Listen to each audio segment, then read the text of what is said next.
Commerce and management hub smart commerce and management hub level మనం golden rules of accounting అనేది చూద్దాం. ఈ golden rules of accounting అనేది traditional approach లోనూ ఉంది, మోడర్న్ అప్రోచ్ లోనూ ఉంది. ట్రెడిషనల్ అప్రోచ్ ఏమో నేచర్ ఆఫ్ అకౌంట్ ని బట్టి ఏది డెబిట్ చేయాలి ఏది క్రెడిట్ చేయాలని ఉంది. మోడర్న్ అప్రోచ్ లో ఏమో టైప్స్ ఆఫ్ అకౌంటింగ్ బట్టి ఎప్పుడు డెబిట్ చేయాలి ఎప్పుడు క్రెడిట్ చేయాలని ఉంది. ఓకేనా. ఫస్ట్ వన్ ఏంటంటే పర్సనల్ అకౌంట్. మనం ఆల్రెడీ చెప్పాం పర్సనల్ అకౌంట్ అనేది natural person, artificial person, representative persons మూడింటిని రిప్రజెంట్ చేస్తుందని మనం బేసిక్స్ ఆఫ్ అకౌంటింగ్ లో చెప్పాను. అది కనుక మీకు తెలియపోతే మనం ఇక్కడ లింక్ ఇస్తాను డిస్క్రిప్షన్ లో, మొత్తం బేసిక్స్ ఆఫ్ అకౌంటింగ్ చూడండి. ఓకేనా. ఫస్ట్ పర్సనల్ అకౌంట్ రూల్ ఏంటంటే debit the receiver, credit the giver. అంటే ఏం చెప్తున్నారంటే రిసీవర్ అయితే డెబిట్ చేయండి, గివర్ అయితే క్రెడిట్ చేయండి అంటున్నారు. ఫర్ ఎగ్జాంపుల్ రమేష్ పేడ్ 10,000 అని అన్నారు అనుకోండి. అంటే రమేష్ 10,000 పే చేశాడు మనకి. అంటే ఇక్కడ గివర్ ఎవరు? రమేష్. కాబట్టి రమేష్ ని క్రెడిట్ చేయాలి. రిసీవర్ ఎవరు? మనం. అయితే మనం బిజినెస్ ఎంటిటీ కాన్సెప్ట్ ప్రకారం మనం మన పేరుని చూపించాం కాబట్టి ఇక్కడ మనం ఏం రిసీవ్ చేసుకుంటున్నామో దాన్ని డెబిట్ చేయాలి.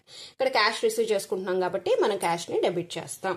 So cash account data to Ramesh account. Next ఇది రియల్ అకౌంట్. రియల్ అకౌంట్ ఎప్పుడు కూడా అసెట్స్ ని చూపిస్తుంది. అసెట్స్ ని చూపిస్తుంది కాబట్టి దాని యొక్క రూల్ ఏంటంటే debit what comes in, credit what goes out.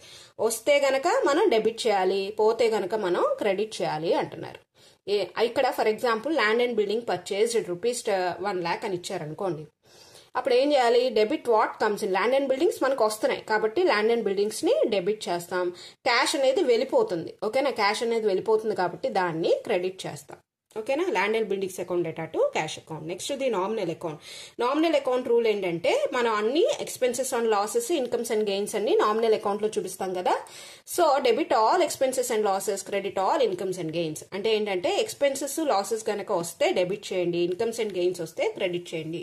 For example salary paid అన్నాడు అనుకోండి. శాలరీస్ అనేవి మనకి ఎక్స్పెన్స్ కాబట్టి మనం దాన్ని శాలరీస్ అనేది డెబిట్ చేస్తాము. అలాగే క్రెడిట్ ఏం చేస్తాము? Credit what goes out. ఇక్కడ మనకి క్యాష్ అనేది రియల్ అకౌంట్ కింద వస్తుంది కాబట్టి ఇక్కడ క్యాష్ వెళ్ళిపోతుంది కాబట్టి క్యాష్ అనేది క్రెడిట్ చేస్తాం. Salaries account data to cash account.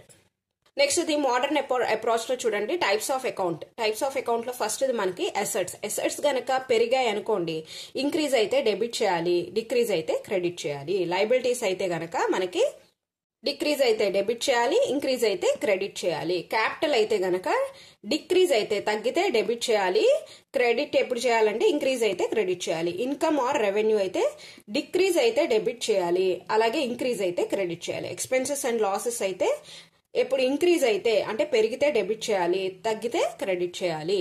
Clear గా నేను బేసిక్స్ ఆఫ్ అకౌంటింగ్ పార్ట్ 2 లో చెప్పాను. కిందిన వీడియోలో నేను లింక్ ఇచ్చాను, కిందిన డిస్క్రిప్షన్ లో చూడండి. ఓకేనా. Thank you. Thanks for watching.